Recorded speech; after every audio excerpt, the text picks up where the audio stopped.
Good morning students.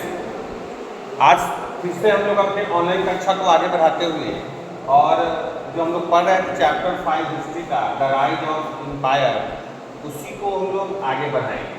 जैसा कि हम जानते हैं कल हम लोगों ने धनानंद के बारे में पढ़ा था, यानी नंदा डायनेस्टी के बारे में पढ़ा था, और हम बताए थे कि कल हम लोग माइटी मौर्यंस के बारे में पढ़ेंगे, यानी मौर्यन डायनेस्टी के बारे में पढ़ेंगे। ठीक है, तो आज हमारा टॉपिक वहीं से शुरू हुआ है और हमारा टॉपिक है माइटी मौर्यंस। ठीक है, मौर्यन डायनेस्टी के बारे में हम पढ़ेंगे कि मौर्यन डायनेस्टी जो था या मौर्यन एम्पायर जो था वो कैसे आगे बढ़ा, उसमें कौन कौन से प्रमुख रूप से रूलर थे और उनका योगदान क्या था हमारे भारत के इतिहास में। तो सबसे पहले आपको पता ही होगा, आप लोग कहानी के माध्यम से भी सुने होंगे या बहुत सारा वेब सीरीज या फिर बहुत सारा सीरियल इसमें बेस्ड है, जिसका नाम है चंद्रगुप्त मौर्य। ठीक है, आप लोग देखे भी होंगे। तो चंद्रगुप्त मौर्य के बारे में अगर बात करें तो 321 BC से लेकर 297 BC तक इन्होंने शासन किया। कई 321 की जगह पे 324 BC भी देता है, तो आप कंफ्यूज नहीं होंगे, उसमें कोई बहुत बड़ा इशू नहीं है। इतिहासकार अपने अनुसार ईयर को लेकर थोड़ा सा कंफ्यूज रहते हैं। ठीक है, तो इनका कार्यकाल रहता है 321 या 324 से लेकर 297 BC तक। उसके बाद इनके पुत्र आते हैं, इनका बेटा जो है बिंदुसार, और इनका कार्यकाल 297 से लेकर 272 BC तक। ठीक है, यानी ऑलमोस्ट ये कितना किए, अगर दो लोगों ने 24 और 3 अगर 27 साल ये किए। ठीक है, 27 साल या फिर कहीं कहीं आपको 24 साल देखने को मिलेगा। और इनका हुआ 3 और इधर 28 और 3 31 साल लगभग ये किए। ठीक है, 31 साल, और ये कितना किया आपको, ये इनका भी कार्यकाल लगभग 36 साल तक रहा। तो ये टेन्योर है सबका, ये सबका टेन्योर है। ठीक है, जिसको हम लोग देखेंगे। सबसे पहले हम लोग बात करते हैं चंद्रगुप्त मौर्य के बारे में। तो आपको सबको पता है Chandragupta Maurya, it is generally accepted that he was an orphan boy. ऐसा माना जाता है ना कि चंद्रगुप्त मौर्य का जो जन्म हुआ था वो किसी इतिहासकार का मानना है कि इनका जन्म एक शूद्र परिवार में हुआ था, जबकि किसी का मानना है, कुछ इतिहासकार और आए जिन्होंने बताया कि नहीं भाई ये क्षत्रिय ही थे। ठीक है, तो इनके जन्म को लेकर के भी काफ़ी विवाद है। ठीक है, इनके जन्म को लेकर के भी विवाद है कि आखिर इनका जन्म कैसे हुआ था। लेकिन अगर देखा जाए तो ये क्षत्रिय नहीं थे, इनका जन्म एक शूद्र के गर्भ से ही हुआ था। ठीक है, और ये ऑर्फन थे। ऑर्फन का मतलब इनके कोई माता पिता नहीं थे, ऐसा भी माना जाता है कि इनके माता पिता नहीं थे। Born into a humble family, एक हम्बल फैमिली में इनका जन्म हुआ था। Who was trained by Chanakya, जिसको बाद में चाणक्य के द्वारा उसको बनाया गया। यानी चंद्रगुप्त मौर्य को अगर चंद्रगुप्त मौर्य बनाने में किसी का अगर सहयोग है तो वो सिर्फ और सिर्फ किसका है, तो वो है चाणक्य का, या कौटिल्य कहिए, या उनको विष्णु दत्त के नाम से हम लोग जानते हैं। तो चाणक्य का योगदान इनकी जिंदगी में बहुत बड़ा था। आगे चलते हैं। Greek account mention him as Sandrocottus. क्या नाम दिया गया इसको, तो सैंड्रोकोटस कहा गया। अब देखो सैंड्रोकोटस उसको कहते हैं, ठीक है ना, सैंड्रोकोटस उसको कहते हैं जो कहीं ना कहीं एक मतलब बहुत प्रतापी राजा हो, जिसका वर्चस्व हो। ठीक है ना, तो सैंड्रोकोटस किसको कहा गया, तो सैंड्रोकोटस कहा गया चंद्रगुप्त को। और किसके द्वारा कहा गया, तो ग्रीक अकाउंट के द्वारा कहा गया। किसके द्वारा कहा गया, ग्रीक अकाउंट के द्वारा कहा गया। ठीक है, आगे चलते हैं। Alexander had abandoned his India's conquest in 324 BC। हुआ क्या, जब अलेक्जेंडर बढ़ रहा था भारत की तरफ तो उसको मालूम चला कि चंद्रगुप्त नाम का व्यक्ति जो है वो मगध पे अभी शासन कर रहा है, तो उसने अपना इंडिया का कन्क्वेस्ट वहीं से अबेंडन कर लिया। वहीं से उसने अपना जो इंडिया का कन्क्वेस्ट का मतलब होता है विजय यात्रा, या फिर आप निकलते हैं कहीं पे किसी को जीतने के लिए, तो वो वहीं से लौट जाता है, ये जान करके कि भाई वहाँ पे चंद्रगुप्त मौर्य जो है वो शासन कर रहे हैं और उनके साथ कौन है, तो उनके साथ चाणक्य है। ठीक है, तो 324 BC में वापस लौट जाता है। एंड विद इन ईयर, एक साल के अंदर में ही चंद्रगुप्त है defeated some of the Greek rule city in the north western part of the country. और एक साल के अंदर में ही चंद्रगुप्त मौर्य ने ये साबित भी कर दिया कि हमारी सेना जो है वो बहुत बड़ी सेना है। और साबित कैसे किया, तो उन्होंने बहुत सारे राजा महाराजाओं को हराया। कहाँ पे, नॉर्थ वेस्टर्न पार्ट में, जो आपका अफगानिस्तान बलूचिस्तान वाला जो इलाका है उधर तक ये कन्क्वेस्ट किए थे। ठीक है ना, और इसी क्रम में जब ये बलूचिस्तान को जीते थे, अफगानिस्तान को जीते थे, तो एक बहुत फेमस नाम है, आपका नाम आप लोग सुने होंगे, सिलूकस निकोटर का। ठीक है ना, तो सिलूकस निकोटर की जो पुत्री थी इससे इन्होंने विवाह भी किया। ठीक है ना, ये चंद्रगुप्त मौर्य जो है कि जब नॉर्थ वेस्टर्न पार्ट में कन्क्वेस्ट के लिए जा रहे थे तो सिलिकस निकोटर जो था उसकी बेटी से इन्होंने विवाह भी किया और दान के रूप में यानी दहेज के रूप में सिलिकस निकोटर ने इन्हें 500 हाथी दिया। ये बहुत बड़ी बात है, ठीक है ना।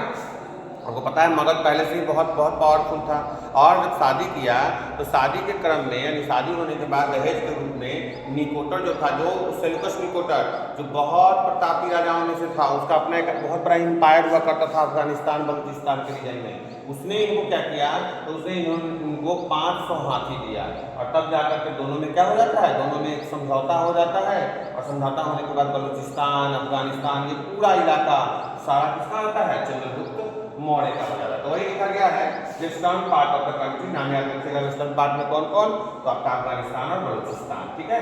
कौटिल्य प्रोवाइडेड स्ट्रेटजी, ठीक है ना। कौटिल्य क्या बनाते थे, तो कौटिल्य जो है वो प्लान बनाते थे, वो योजना बनाते थे। स्ट्रेटजी का मतलब योजना बनाना, प्लान बनाना और इसको एग्जीक्यूट कौन करते थे, इसको लाते कौन थे, तो चंद्रगुप्त मौर्य। चंद्रगुप्त मौर्य जो है इसको एग्जीक्यूट करते थे। तो याद रखिएगा कौटिल्य जो है वो बनाते थे, ठीक है ना। क्या बनाते थे, कोई भी रणनीति बनाते थे। स्ट्रेटजी का मतलब होता है रणनीति बनाना। क्या बनाना, रणनीति। तो रणनीति बनाने का काम कौन करते थे, कौटिल्य, और उसको लागू करने का एग्जीक्यूट कैसे करना है ये करते थे कौन, चंद्रगुप्त मौर्य करते थे, ठीक है। आगे चलते हैं। They had raised a mercenary army of their army, उन्होंने अपना मर्सिनरी आर्मी बनाया था। मर्सिनरी आर्मी कहने का मतलब है एक ऐसी आर्मी थी जो चलते हुए थी। मर्सिनरी का मतलब चलते हुए थी, मतलब इसको कहीं भी आप एक्टिवेट कर सकते थे, ठीक है ना, इसको आप कहीं भी लागू कर सकते थे, कहीं भी आप ले जा सकते थे। तो इन्होंने एक मर्सिनरी आर्मी को भी एक्टिवेट करके रखा था। इन सीरीज ऑफ बैटल बहुत सारे रूलर चंद्रगुप्त मौर्य ने, बहुत सारे, तो बहुत सारे युद्ध के दरमियान डिफीटेड घानानंदा, मतलब ऑलरेडी का चर्चा किए थे, इन्होंने घानानंदा को हराया। तो जो घानानंद को हराना इतना आसान नहीं था, घानानंद की आर्मी बहुत बड़ी आर्मी थी, लेकिन इसको हराया और इसको हराने का सारा श्रेय जाता है कौटिल्य को या फिर यूं कहिए तो चाणक्य को। And led the foundation of modern empire in about 321 BC। देखिए अबाउट दिया है, अबाउट इसलिए कहा कि मैंने इसका कहीं कहीं फाउंडेशन ईयर 321 देता है और कहीं कहीं 324, तो आपको इसमें सस्पेंशन में नहीं रहेंगे। इन अबाउट, ठीक है ना, 321 BC में इसका फाउंडेशन ईयर है इसका मौर्य एम्पायर का।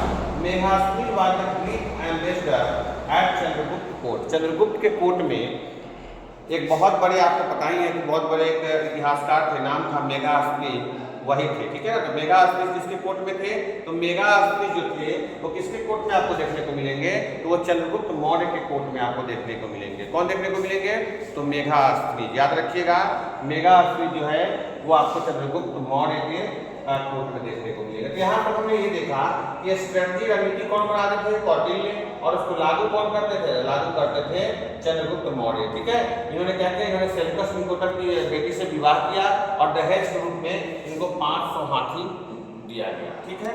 आगे चलते हैं हम लोग, और आगे जो हमारा टॉपिक है वो है बिंदुसार। जो इनके बेटे हैं, चंद्रगुप्त मौर्य के बेटे हैं, नाम है बिंदुसार, ठीक है।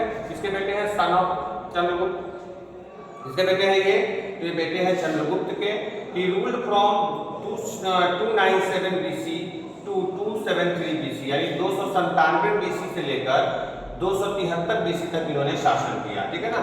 297 से लेके 273, कहीं कहीं 72 भी रहता है, तो डेट पे आप ज़्यादा नहीं जाएंगे, ठीक है। डेट में थोड़ा बहुत आपको ये कंट्रोवर्सी देखने को मिलेगा, तो उस पर आप ध्यान नहीं देंगे। तो इतना समय तक इन्होंने शासन किया। Deimachus was a Greek ambassador at his court. जैसे मेघासुर के चंद्रगुप्त मौर्य के समय में उसी को हम लोग आगे बढ़ाते हैं। तो बिंदुसार के कोर्ट में कौन थे, नाम याद रखिएगा, डिमाचस। क्या नाम है, डिमाचस। डिमाचस जो थे वो ग्रीक के एम्बेसडर थे, जो इनके कोर्ट में कहीं ना कहीं उस समय थे। He was appointed his son Ashoka at the governor of Ujjain. Ujjain आपको पता है उज्जैन में क्या हुआ करता था, तो उज्जैन भी एक ये क्या बोलते हैं महाजन पद हुआ करता था। तो उज्जैन का गवर्नर किसको बनाया गया, इन्होंने अपने बेटे अशोक को बनाया। किसको बनाया, अशोक को बनाया गया। इसको अशोक के बारे में हम लोग कल आगे अच्छा से और देखेंगे। अभी तक इतना जानिए कि अशोक जो है वो बेटे थे बिंदुसार के, और इनको ही उज्जैन का गवर्नर बनाया गया। अब बात करते हैं चाणक्य के बारे में। चाणक्य के बारे में बहुत कुछ सुने हैं, लेकिन थोड़ा पढ़ भी लेते हैं कि आखिर चाणक्य कौन थे।